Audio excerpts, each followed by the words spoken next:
వాయులింగం కోసం తిన్నడిని, ఆడి గూడాన్ని, అడవిని నాశనం చేసి వాయులింగాన్ని తెచ్చుకుంటా.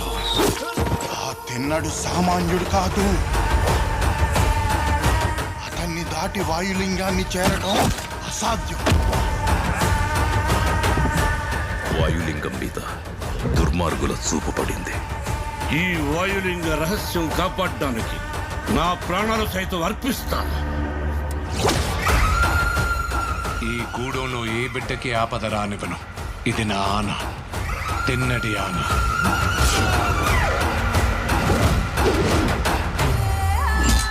శివుణ్ణి రాయంటావా? రాయని రాయనక ఏమంటారు నెమలరాని? వినపడని వాడికి విన్నపాలెందుకు, వీళ్ళకి దండాలెందుకు?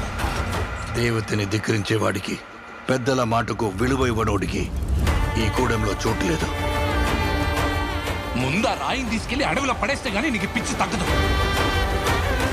తప్పు మామ, అలా అనకూడదు. ఇలాంటి వాడు మీకు గొప్ప భక్తుడవుతాడని నమ్మకం ఏంటి ప్రభు? నీతో పాటే నేను ఆ సమయం కోసం ఎదురు చూస్తూ ఉన్నాను.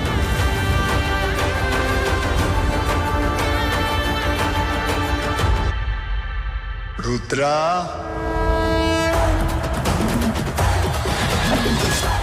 ఎవరు నువ్వు? ఆ పెద్దోళ్ళందరికంటే నేనే పెద్దోడిని.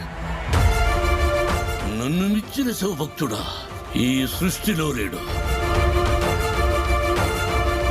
ఏమో అనుకున్నాను. నువ్వు నీ దేవుడు తోడు దొంగలే.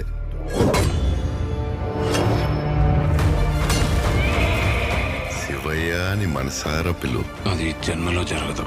ఓ సంతటోడివా?